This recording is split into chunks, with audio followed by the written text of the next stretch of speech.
Il n'y a pas véritablement de sentiment, en tout cas anti-français au Mali, il n'y en a pas. Il y a eu, à un moment donné, un ressenti au sein de la population, hein, contre la présence militaire française.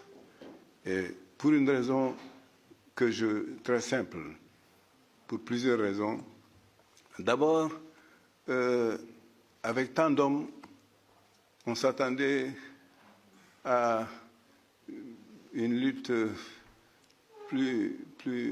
ayant plus de résultats et moins coûteuse en vie humaine. On se dit, avec tous ces moyens déployés, comment se fait-il que ça se passe ainsi? Que se passe-t-il? C'était ça. D'autre part, je n'ai pas l'habitude de la langue de bois. Je vais vous parler franchement. Dans ces forces, il y a les officiers, il y a l'armée normale, mais il y a aussi les légions étrangères. Et c'est là le problème. Je vous dis, en vous regardant droit dans les yeux, que par moments, dans les pigalle des villes de Bamako, vous les y retrouvez, tatoués sur tout le corps, en train de rendre une image qui n'est pas celle que nous connaissons de l'armée nationale du Mali. Alors ça fait peur, ça intrigue et ça pose des questionnements. Le président Macron avait promis 200 militaires français de plus à Pau.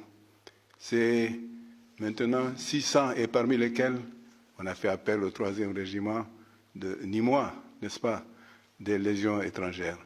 Alors, c'est bien parce que c'est connu qu'ils sont âpres à la bataille, ils sont âpres au combat, mais aussi, ils sont aussi âpres au gain. Ce n'est pas le type de soldats, le type de militaires qui, si on ne les encadre pas, donnerait une belle image de l'armée. Je laisserai peut-être le soin à mon collègue du Tchad de dire certaines choses sur ce que la Légion étrangère, qui a fait la bataille avec des résultats clairs, de bons résultats, mais parallèlement, il y a des débordements qui, lorsque la population les réalise, ça pose problème. Je me dois d'avoir l'honnêteté de vous le dire. Bien. Sinon, il est clair, le président Ibrahim Boubacar Keïta l'a dit, tous ceux qui aujourd'hui, au Mali, appellent au départ des forces étrangères, et notamment françaises, sont des ennemis du Mali, sont des complices des djihadistes, travaillent de concert avec les djihadistes. Il est très clair là-dessus. Il le répète tout le temps. Mais, il faut que nous ayons des résultats plus probants, et je pense que depuis Pau, ce sera le cas.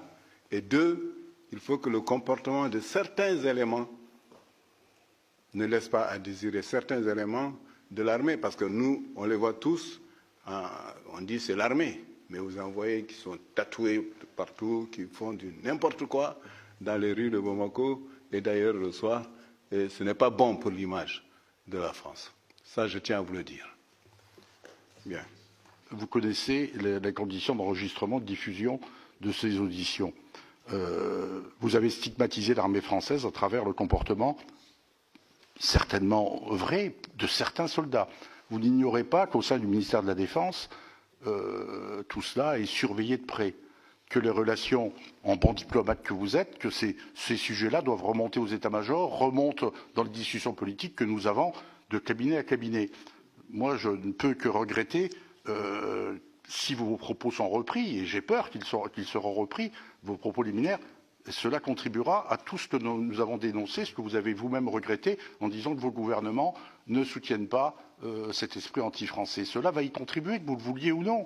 Alors, moi, je le regrette parce que ce n'est pas l'image, y compris que nous pouvons avoir de la Légion étrangère en France. Nous sommes ici quelques-uns à avoir eu des responsabilités au sein du ministère de la Défense. Je peux vous dire que ils vivent des conditions très difficiles, y compris sur la formation, sur la discipline. Et je pense que S'il y a des brebis galeuses, il faut bien sûr les dénoncer, mais ne pas stigmatiser la totalité. Bien entendu, je sais que la Légion française a même pu donner à la France un président de la République. Bon, il est clair que ce sont ces brebis galeuses. Je parle de ces brebis galeuses. Ce n'est pas juste non plus, ce n'est pas bon de fermer les yeux sur ce qui existe. J'attire votre attention là-dessus.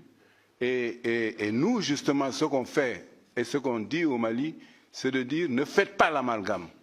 Il y a un proverbe de chez nous qui dit que lorsque vous mettez une bouchée, une poignée d'arachides grillés de cacahuètes dans la bouche, il suffit qu'il y ait un seul grain qui soit pourri, qui soit mauvais, pour que l'ensemble, n'est-ce pas, l'ensemble soit de goût douteux, prenne un goût amer. C'était mon devoir de vous le dire. Et vous aussi, c'est votre devoir de faire en sorte que l'information soit portée à qui de droit et que l'on fasse attention. Que l'on fasse attention. Ce sont eux qui ternissent l'image. J'ai bien dit qu'ils ne sont pas l'armée française. Ce n'est pas eux l'armée française. Mais ils donnent une mauvaise idée, une idée qui n'est pas belle.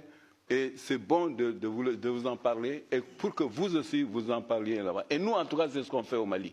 On dit aux Maliens, ceci, ce n'est pas eux l'armée française. Et puis, vous savez, moi, je n'ai aucun complexe sur ce plan-là. Parce que combien y a-t-il de Maliens qui sont venus mourir en France pour la France? Il y en a pendant les 2 guerres mondiales, il y en a eu.